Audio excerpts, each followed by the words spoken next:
Okay, this is a video on some derivative rules. So it's just looking at sinusoidal, exponential, and logarithmic derivative rules. Okay, so we actually already covered these two. This is just kind of like a review and some extra stuff now that we know chain rule. Okay, so remember in another video I taught you how to determine the derivative of sine and cosec. We looked at the graphs and we examined what the rate of change would be at each point. And we kind of investigated that the derivative of sine x ends up being cosec. So that's cool. And then the derivative of cosec ends up being negative sine x. So I just wanted to review those two things with you.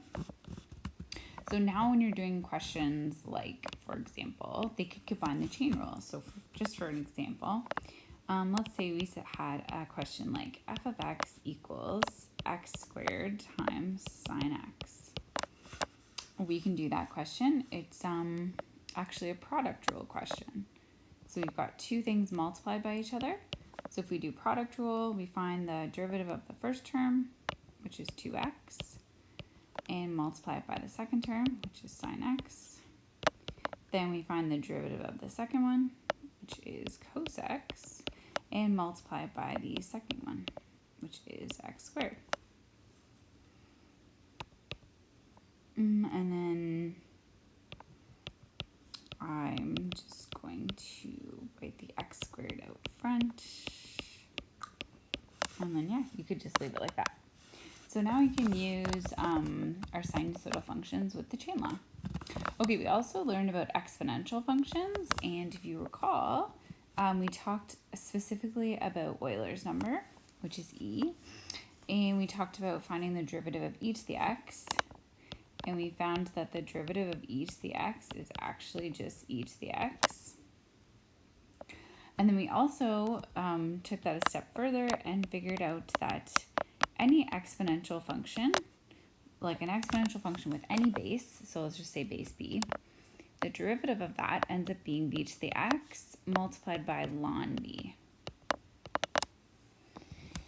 And technically e to the x is like that too, but ln e is actually just equal to 1, so we really never write that. But there you go. So you know exponential functions too. And turns out we can apply the chain rule to exponential functions, or the product rule, or whatever. We can use any of the rules in combination with each other. So the first one, y equals x times e to the x, will involve the product rule. So if we want to find the derivative of the first term is just going to be 1 times e to the x plus the derivative of the second term is just e to the x times x. And you could leave it like this if you want, or you could factor out an e to the x, leaving 1 plus x in the brackets. Not a big deal either way. And you can even use like something, for example, e to the power of 2x plus 1. So in this case, we're applying the chain rule. So now we've got an inner and an outer function. So first we find the derivative of the outer function, which is e to the x. So the derivative of e to the x is just e to the x, but instead of x, I'm putting 2x plus 1. And then we find the derivative of the inner function. The inner function is 2x plus 1, and the derivative of 2x plus 1 is just 2. So if I just stick the 2 in front, because it looks a little better, that is what our derivative is. Awesome. Okay, so the one that we haven't covered yet, that we still need to cover, is our logarithms. So I'm just gonna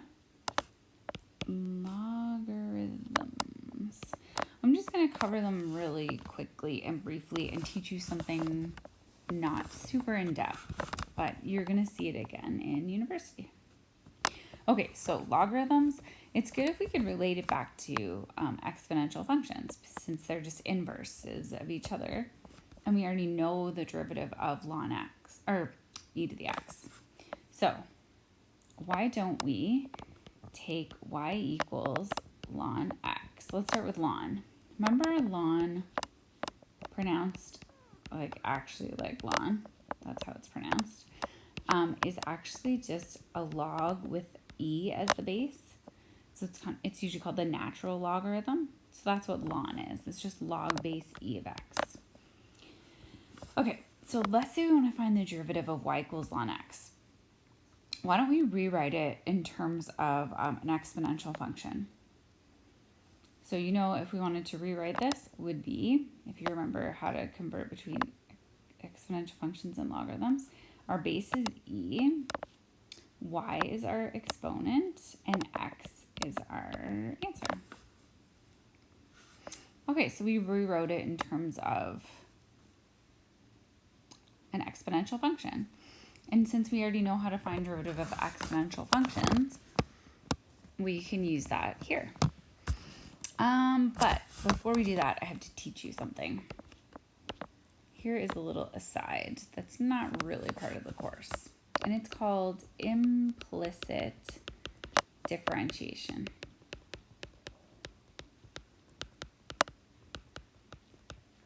Okay, so what this is usually we're doing explicit differentiation. So usually our equations, our functions are explicit. They're in terms of y. So for example, if I had an equation like y equals 3x plus 1, that equation is explicit. We know what y equals in terms of x.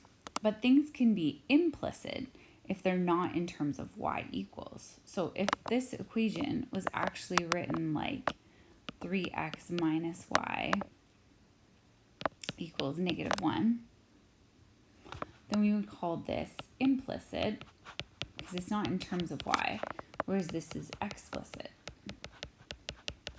So in this case, we can just normally differentiate. Like it's easy to just use that form of the equation. But in some cases, like this, we can't isolate the y unless we put it back into logarithmic form, but we don't want to do that. So there are cases, like this isn't one of them, but there are cases where implicit differentiation is your only option, like this one. So how you implicitly differentiate is that it's just that you just have to be aware of,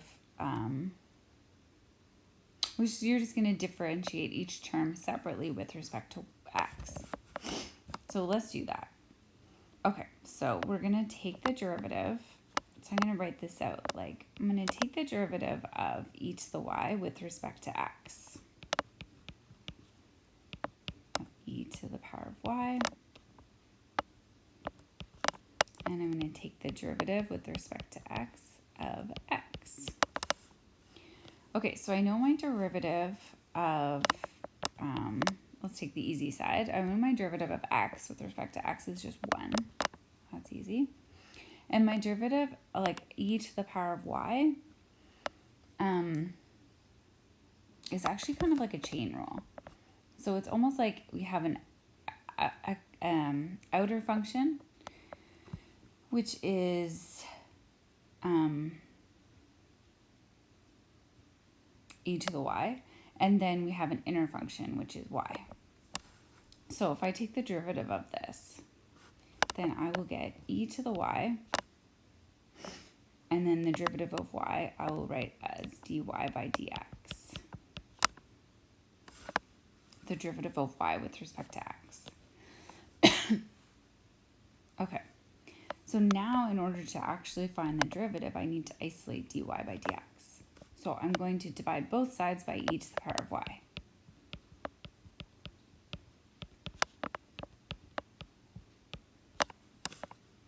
So that's what my derivative is. And then I also know that e to the power of y is actually equal to x, as stated above. So I can change this into 1 over x. So now we just showed that the derivative of y equals ln x is actually equal to 1 over x. So I'm just going to write this again. So the derivative of ln x is equal to 1 over x.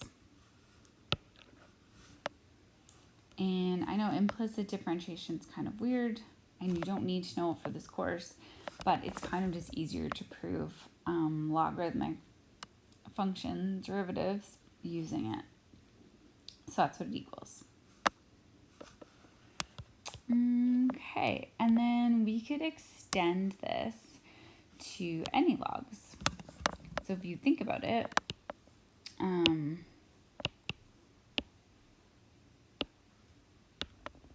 if we had y equals log, actually, let me go down here. So if we had y equals log, I don't know, base 8 of x, the way that we're going to determine the derivative of this is we're going to actually convert this into a different base. So if you remember back to advanced functions, if you've taken it, then there's all these logarithm rules, and one of them is a change of base formula. So in order to change the base of a logarithm, you can put them to the base of anything you want.